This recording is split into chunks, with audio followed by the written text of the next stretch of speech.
Good morning, everybody, and welcome to the Rangers Review morning briefing for Friday, the 7th of January. I'm Derek Clark. I'm joined this Friday morning by Jonny McFarlane. How are we doing, Jonny? Is there snow up there? I've seen lots of pictures of snow up in Scotland. Derek, as I've said before, I stay on a hill up at the Cambuslang area, so I'm looking right over the city, and it is an absolute whiteout.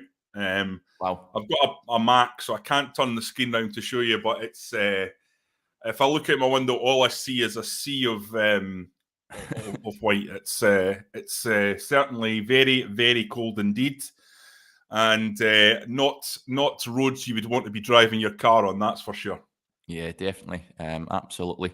It's a day for staying in and talking about Rangers. Folks, if you're watching us on YouTube, I know that many of you are, just hit that subscribe button so you'll never miss a video when we go live.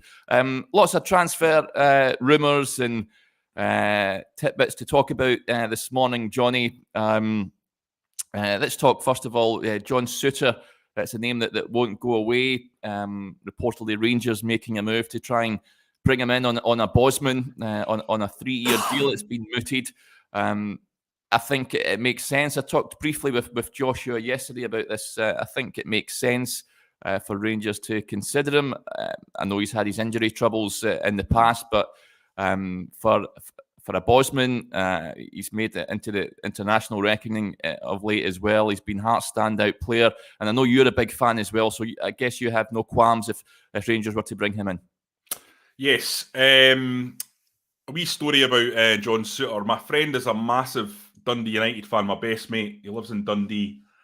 And it must be nearly 10 years ago, I was going to visit him at a New Year to have a sort of New Year's party. And he said to me, I've got tickets for Dundee United against Hearts, come along. So I got dragged along to the game. And the one thing that stood out, Derek, apart from this young lad called Andy Robertson on the left flank, who looked like he might have a future, was this big centre-half, 17 years old, strolling through the game, stepping out with the ball, confident, pointing in, provoking his teammates, shouting, leading from the back.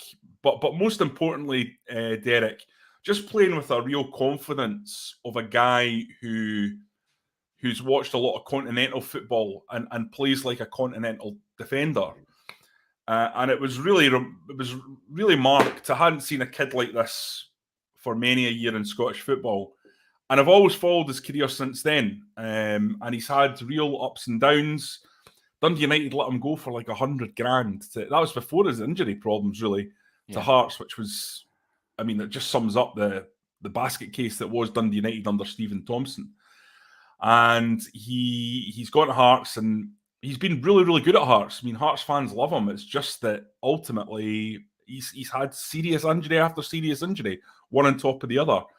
But he's been back all season, and he's been absolutely excellent. And Joshua's done a great piece. If you're wanting to get a bit more information, sorry, not Joshua, it was Football Stuart on Twitter's Football Stuart, Stuart Brown, has done a piece on John Souttar that's absolutely excellent if you want to drill into the detail of what he can offer. He's comfortable, really comfortable on a 3, really comfortable bringing the ball out, as I said. Playing a 2, no problem, knows the league inside out, good passer of the ball. And for a free transfer for a Scottish international, I think he's 25. Might be wrong, might be 26, but I think he's 25. To me, it's an absolute no-brainer. Now, it's one thing for me and you to say it's a no-brainer, Derek, and it's another thing to get a deal over the line, because I know there's a lot of interest from England. Yes. Blackburn Rovers are interested. There's other clubs interested. And it's not even necessarily just the money, because we know that the clubs in England are going to be able to offer him a lot of money. It's that tantalising prospect of Premier League football. For example, with Blackburn, I don't need to tell you how well they're doing this season under Tony Mowbray. Yeah. And that John Souttar might look at that and think, well, literally in 6 months' time, by the time that I go on a free transfer, or if I go now in January, I could be a Premier League player. And we know what can happen with that. So that's a very attractive prospect for any player nowadays. And the mood music I'm getting is that it may be a difficult one to attract John Souttar because of these factors. But if he could be attracted, I think it would be an excellent deal. Yeah, so many comments coming in. I like this one from Tally McLaren about your Dundee United pal Johnny. That's not a real mate. Yeah, well, he's got a point. We won't hold that against him. So many comments coming in. There was an interesting one that's came in about Niko Katic, a report. It's on the website. Interesting report that he's apparently wiped his social media account, his Instagram. Yeah. Now of any Rangers content. Anything. He's completely wiped his entire Instagram. Yeah, it's not even got a picture on it. It's just got, 80,000 followers. Nikola Katic, no picture, no posts. Yeah. Do we read much into that? I spoke to Joshua yesterday, Johnny, and said that with the fact that James Sands has been given the number 19 jersey, is there something to read into that? And if you are in Niko Katic's shoes, if you're a player that you've had your number taken away from you, I know you're out on loan. It looks like it could have hurt him there. Yeah, well, the fact the Daily Record had a quote from a source close to the player saying, "Well, how would you feel if it was you?" Suggests to me that there is something in this Instagram deletion. I mean, normally I'd be on here saying, "Well, I mean, it could be anything." Yeah. But the fact that the Daily Record with their story had a quote suggests to me that there is an issue there. I mean, the problem with Nikola Katic, as I've always said, while he's a big, brave lad who is robust and is well suited for Scottish football, is he's not great at bringing the ball out. I'm just not sure about him in terms of his future at the club. I'd be surprised if Giovanni van Bronckhorst had made a call without seeing him. But it's possible that's the case. It's possible that he's had a look at him on video. Obviously, these moves afoot as well. Danilo Doeke. I don't know how you pronounce his name. Yeah, I was going to speak about him. Yeah. He is another player that we've got some good scouting on. We've had looked at in detail. This time it was Joshua that had a look at him. And Joshua was very, very impressed. He's available on a free from Vitesse Arnhem. Yes. And someone that I think would be another excellent prospect. 23 years old, 6'3", very good in the ball.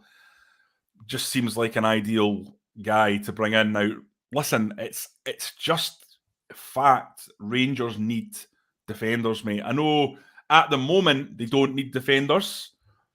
But Balogun's out of contract. Goulton looks like he's almost certainly leaving. Philip Helander is the subject to a lot of interest. There's Premier League clubs, there's Serie A clubs who I know would be interested in taking Philip Helander if he was fully fit and firing, potentially. He's only got 18 months left on his deal. So there may be a big turnover of players in that central defence. And to boot, if you follow the website and if you look at what we're writing and what the tactics guys are saying, there is this feeling that Rangers might go to a back three under Van Bronckhorst, because there's been lots of sort of wee hints based on positions that they're taking up on the pitch that maybe a back three might be something he would go to. It's certainly something he used in China when he was managing there. So I think there's a lot to think about. And Nikola Katic, unfortunately, Derek, it may be that he's one of these players that departs while being a fan favourite because of what he did, the wholehearted way he attacked games. Yeah. Interesting you mentioned that back three. It's something that Jamie Curry has got in touch with. He said, "Morning, guys. Doeke and Souttar have mostly played in back threes recently. Do you think they need some adjustment time to play in a back four?" Well, for those two, I'd imagine if they were to sign in an ideal environment, that they would be summer acquisitions, you'd imagine, Johnny. They'd be sort of pre-contracts. Or do you think they would bring them in January? Well, I think Doeke is on record as saying he doesn't want to leave in the summer, in the winter window. Ideally, he's the captain of his club, so I think he would be more of a summer acquisition potentially. My understanding is that Souttar wants something resolved in the winter window. Yeah. So while it's possible that could be the case, Hearts could say we're not happy with the quantum of any deal.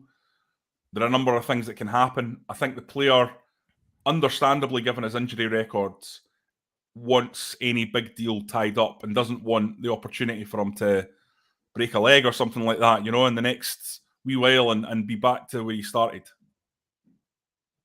Yeah, absolutely. Ali Quinn also agrees. He hopes to go to a back three. He says we don't need 4 or 5 defenders in a league. He also says we've got 2 great young strikers in the B team, that the future looks bright. See on that, Derek, I just think it's really important that Rangers now going forward learn the lessons of Steven Gerrard. Yes. And the lesson for me is, doesn't matter how well organised and how tactically savvy and how sophisticated your system is, eventually it'll get worked out. And what I like about Giovanni Van Bronckhorst so far, he's shown real flexibility in the way he attacks games. And that means that the opposition managers, who in Scotland, the one thing that they're pretty good at en masse is low blocks, defending, and stopping teams playing. I think they're going to struggle against Giovanni Van Bronckhorst because they're not going to know what he's going to do. There's going to be several options there for him to go to, and it's not going to be predictable like it was under Steven Gerrard. So I'm not sure that Giovanni Van Bronckhorst will ever have like a set, we're going to have a back four and we'll always stick to it the way Gerrard did. I don't think that's going to be his plan. Yeah. There's an interesting question that's came in from Louise Wise. She says, "Get Itten back. I actually like him. I feel like he'll be good under Gio. He's doing okay, I think, in general. Though the team he's playing for are relegation threatened, and they look like they're going to drop down from the Bundesliga. Cedric Itten, Johnny, does he have a Rangers future? Do you reckon?" I guess we haven't seen him in a Giovanni Van Bronckhorst side. Could he lead the line, do you think? I'd be surprised. Honestly, I'd be surprised based on what I saw of Cedric Itten. It's hard to judge him. I've got to be honest, based on what he's doing in the Bundesliga, because he's playing for such a bad team. I understand, certainly recently, their stats put them, I think, as the worst team in the elite leagues in Europe. Yeah, well, they're rooting to the bottom of the Bundesliga and really having a hard time. Yeah. Now, he scored a couple of goals, one against Bayern, to be fair. Yep. But 2 goals in 16 games is not exactly setting the heather alight, is he? It's a terrible team he's playing for. So, I've got to be honest. Somebody's just said it there, CGM 55. Yeah. I totally agree with that. That's just it, summed up in 5 words. He's a yard short. I don't think he's Rangers class. And Kemar Roofe can't get a game for this Rangers team. That's the reality. Cedric Itten is not the same player as Kemar Roofe. He's miles off Kemar Roofe. Yeah. I'm glad you brought him up, because there's a piece on the website this morning on Kemar Roofe that Joshua has done. It's a fantastic insight into how he could fit in a Van Bronckhorst 4-3-3. I'd urge you to go and check it out, folks. Does he have a role to play, do you think, Johnny? We've not really seen him much. Of course, injury and what have you is hampered his first-team opportunities. Does he have a future role at Rangers? It's just one of those things with injuries at the moment. He just doesn't get a good run of games, does he? No. I think he does have a role. Okay. I've always liked Roofe. I think he's a great finisher, very intelligent player, good in the air. Capable of the spectacular. So the real thing about him is just keeping him fit, keeping him in the team, keeping him just at that physical peak where he can perform. And that was something that we knew about him through scouting him prior to him arriving at Rangers. You just looked at his injury record. It was clear he was a good player, but the injuries had hampered him. And the truth is, he wouldn't be at Ibrox if he hadn't had such significant difficulties over his career with injuries, because he has the skill set to be a really, really top player. Time will tell whether or not Giovanni van Bronckhorst has the patience to see him through, to put him in and then take him out and put him in and then take him out. Well, time will tell on that. And a lot of it will depend on Morelos.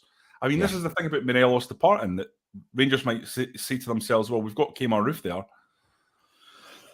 And it's now his time to step up as the number one guy. But the problem with that is, again, with that injury record, are you ever going to feel truly confident about that despite his quality? And I'm not sure that rely on him going anywhere anytime soon either. So, I mean, obviously a bid could come in, you never know. But Roofe, he's a terrific player despite the fact that he can't stay fit, and that's going to be the key problem with him.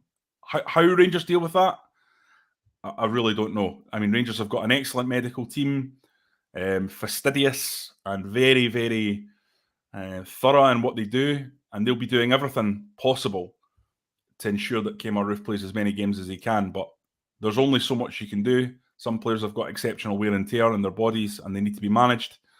And that's possibly just going to be the case with Roofe. He is going to be one of these guys that's in and out. And, that's a difficult one. Yeah, John Dooley makes a point that crucial. Morelos is hardly ever injured. He isn't. He's so robust, Morelos. Yes. I can't remember when he was injured, to be honest with you. He's a robust little player. And Mark Katic makes an interesting point. And a few comments before with regards to Juan Alegria. He says he wants to see him through to the first team. There's been lots of calls for this, Johnny. I mean, I can't say that I've seen much of him, to be honest. But he's similar in mould to Alfredo Morelos. I mean, they both come from Colombia as well. And by all accounts, he's doing well in the B team. And that, you guess, would be the natural progression instead of spending millions and millions of pounds on players, as to not rear them in terms of Alegria's case, but promote him from within and give him a chance. Yeah, absolutely. I mean, it's really exciting because he's another Colombian. He's another guy from Finland. He's banging in the goals in the B team. But I think we have to be realistic. He's just still a young kid.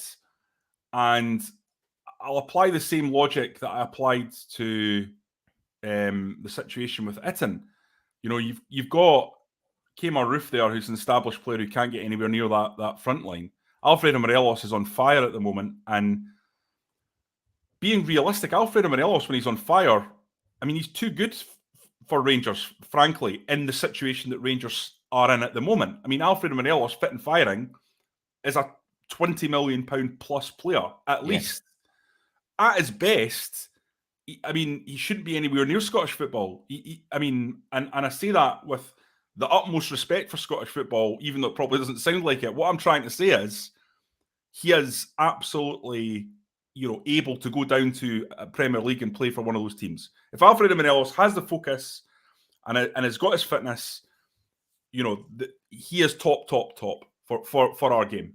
So of course it's going to be different for Alegria to get into that. Now that's before you even talk about Jermain Defoe, who's also there. Well, do you see him playing any sort of role now from here on in, Johnny? I know I asked Van Bronckhorst this a wee while ago, and he says he would just be considered as a player and not necessarily as a coach. We've not really seen anything of him apart from a short, brief cameo against Livingston. I think his days are numbered. Would you agree?